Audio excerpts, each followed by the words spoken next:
انسان به انسان نه قتل کوي، ځکه د یو انسان قتل داسې دی لکه د پوره انسانیت قتل، او د یو انسان زندگی بچ کول داسې دي لکه د پوره انسانیت زندگی بچ کول. دا الله جل شانو به طور مثال یو خبره ذکر کوله، انسانی چې کوم ژوند دی د هغې چې کوم عزت دی د هغې دپاره الله جل شانو مثال پیش کو. بیا به ورپسې آیت مبارک کې الله جل شانو فرمایل چې قتل هغه خو حرام دی په یو انسان باندې، او که یو دوه خبرې نه بیا د انسان قتل روا دی. هغه دا چې یا د انسان قتل کې یا د په ځمکه کې فساد خوري. من قتل نفسا بغیر نفس او فساد فی الارض فکأنما قتل الناس جميعا. مخکې تذکره وشو. نو بیا الله جل شانه هغه سزاګانې ذکر کولې. الله جل شانه فرمایل چې کم خلق فساد خوري پزما کې او قتل کی د اغي سزاګانې سدي. نو سزاګانې ذکر کړي او په اغي کې د جرمونو چې کم نوعیتو هغه هم پکې ذکر.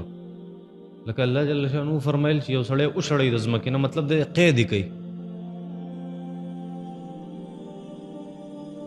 نو قید په هغه صورت کې پکار دی چې دنه قتل کړي نه پر دې حق والی. صرف چرته فساد دا خوري چې مسلمان ته په لاره کې ناسته، انسانانو ته په لاره کې ناسته او خلک یری، خلک ډسټرب کوي. په دغه صورت کې بیا حاکم وقت بادشاہ او قاضي به داسې کوي چې داسې انسان به جیل ته غورځي چې خلک ته د هغه فساد نه بچ. دا یو الله جل شانو سزا ذکر کړه او نوعیت ته جرم ته اشاره وه. دویم الله جل شانو ذکر کړه چې ایو قتلو قتل کوي. نو دا هم یو سزا وه، خو په دې سزا کې دې طرف ته اشاره وه چې یاره که قتل کړی دا یو جرم دی قتل، نو تاسو هم قتل کوي. الله ذکر سزا کړه او منځ کې پکې یو بل څیز ذکر کو چې هغه یو نوع د څه شي وه، یو قسم د جرم. یا الله جل شانو فرمیل او یصلبو یې په سولۍ کوي. نو مطلب یې دا دی چې د قتل سره سره نور جنایتونه هم کړي چې هغه واړی چې څه ته مونږ ظلم وایو. قتل خو یې کړی دی خو څه ظلم یې مو سره کړی دی. الله جل شانو فرمایي وی پانسی کې. نو په پانسه کې الله جل شانو دا خبره ذکر کړه چې یو نوع یو قسم د جرم دام دی او د هغې دغه سزا ده.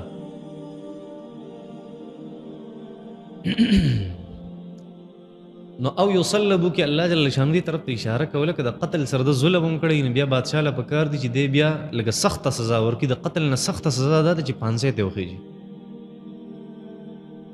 او پانسي هم بعضې علما کرام داسې عجیبه ذکر کړی چې داسې عامه پانسي به نه ورکوي. اول به د لاندې نه په غشي وولي چې سخته پې لږه تېره شي، د هغې نه پس به بیا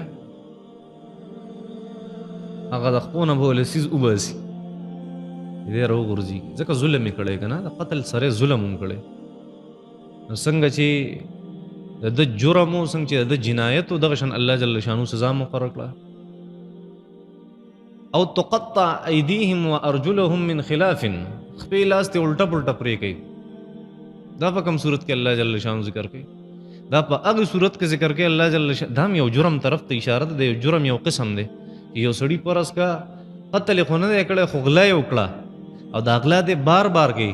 یو لاس پته کټ کړی شي که بیا غلا کوي الټه سایډ خو به کټ کړی شي. نو خپې لاس ته الټه پلټه پرې کوي. دغه مطلب دی چې یاره غلا یې کړي، قتل خو یې نه کړی خو غلا یې کړي. نو ما په دې خبره نه پوهېږي. دا خو یو خبره شوه. الله جل شانو دې تذکره وفرمایي. اوس الله جل شانو ننني سبق کې الله جل شانو فرمایي الا الذین تابوا من قبل ان تقدروا علیهم. څه خلکو داسې جنایت وکړو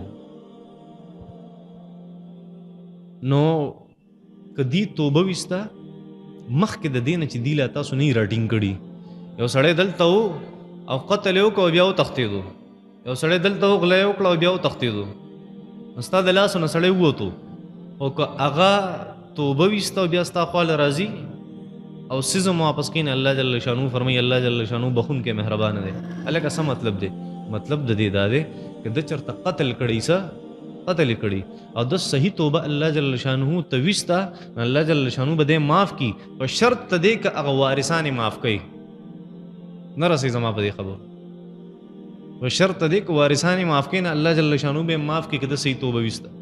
په هغې وخت کې نه ګورئ چې دی کله ګیر شي پنجره کې، د دې نه مخکې که د توبه ویسته دغه شانتې غلا یې کړې ده، نو که دی راغی او توبې ویسته او دا مال یې واپس کو، نو بیا به دنه لاس نه پرې کوي بادشاه سلامت. ښه اسانه ده.